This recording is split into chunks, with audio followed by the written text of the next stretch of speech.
Hi guys, how you doing? On a very cold walk today. How is everybody? How's everyone coping? Coping?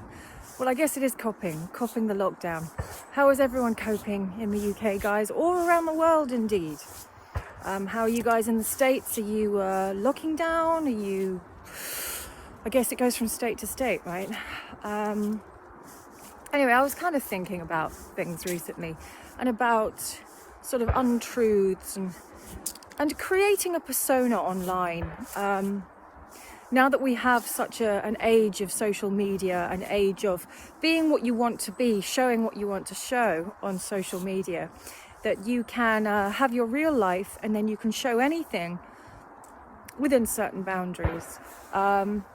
And I was thinking about storytelling, and storytelling is so inherent in so many cultures, and as human beings as well, and storytelling kind of has sort of morphed and bled into social media as well. Ooh, someone's doing something weird.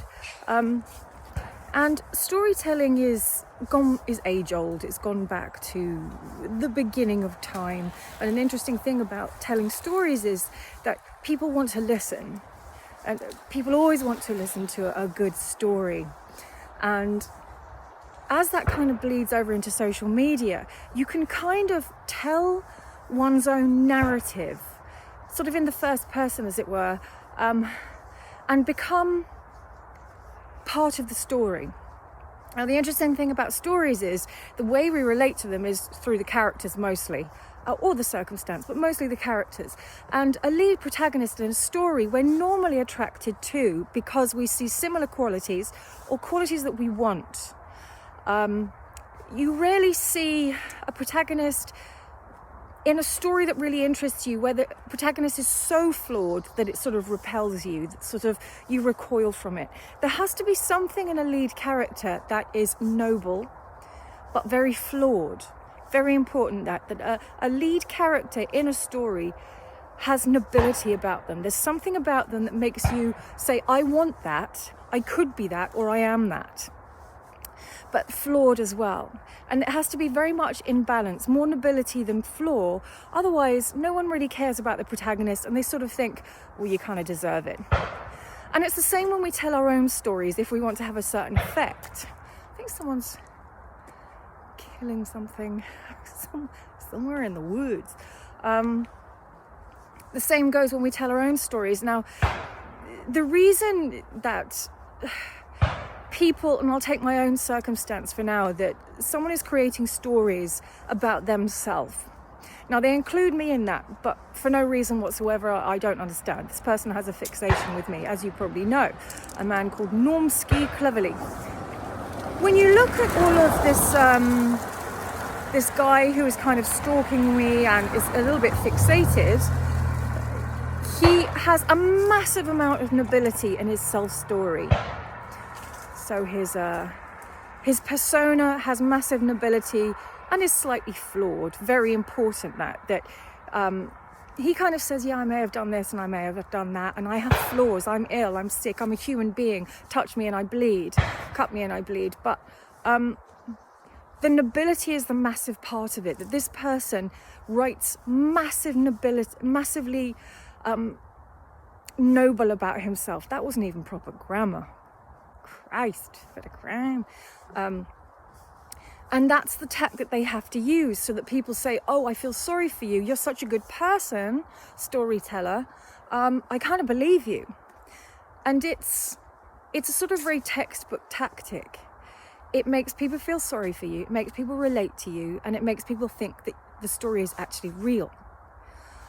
When the story is not real. And what's interesting is that it is a story.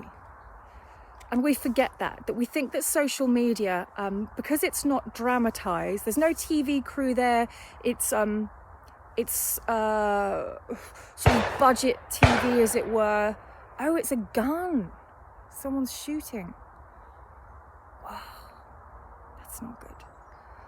What's someone shooting? The deer? Oh, God. They're not allowed to do that. yeah, so someone's self-narrative has a massive amount of nobility in it to try and reach out so that people believe the story when the story is not real. And people who harass or abuse others online do this a lot, hence why they go further and further and further. Normally their story isn't told with any great writing talents, but the story is there nonetheless. Why do they do it? People normally do it because in their own life they weren't able to fulfill all these qualities that this protagonist has, right? It's fantasy, as I said before.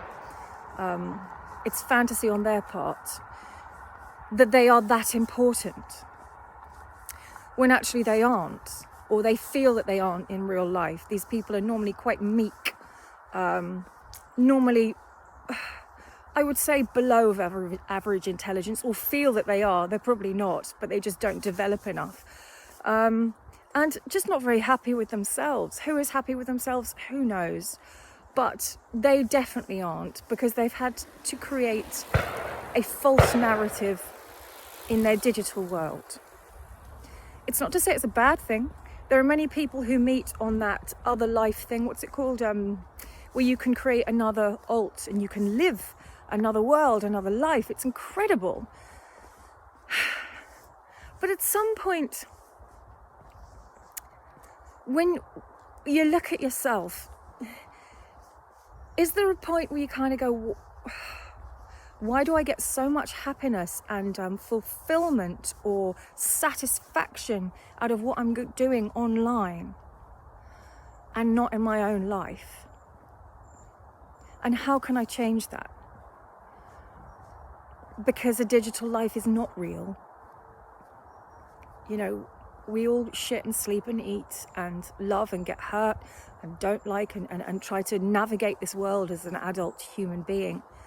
And it's hard, right? It's really hard, especially at the moment. And of course, it's lovely to be able to live out your fantasies in another world and as another person, as someone very different to yourself who has different qualities that you kind of want.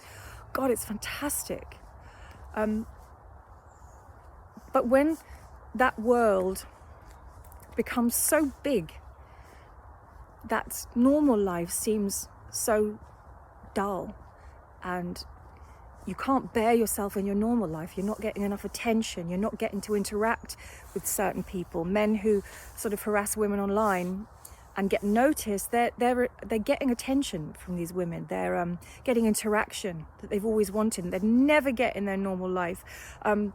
This person who has been after me, I've come forward and said, okay, do you want to talk? Say what you need to say and get it out. I would never have that interaction with this old bloke living in the north of England who doesn't do anything. I would never have that interaction.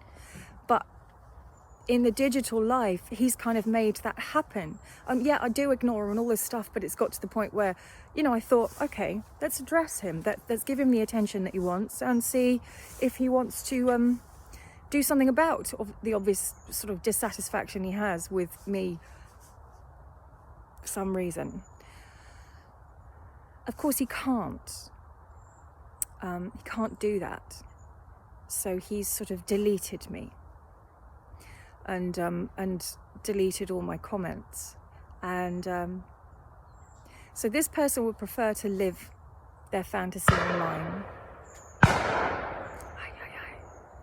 It's getting louder and louder. What are they shooting? Sorry guys, I know this is very dull, but this is very unusual to be here and hearing gunshots. So let me know what you think, and especially if you're a writer or you write screenplays or stories. I'm gonna have to get off because these gunshots have got too loud now, but let me know what you think. Have a good day guys, I'll check in later.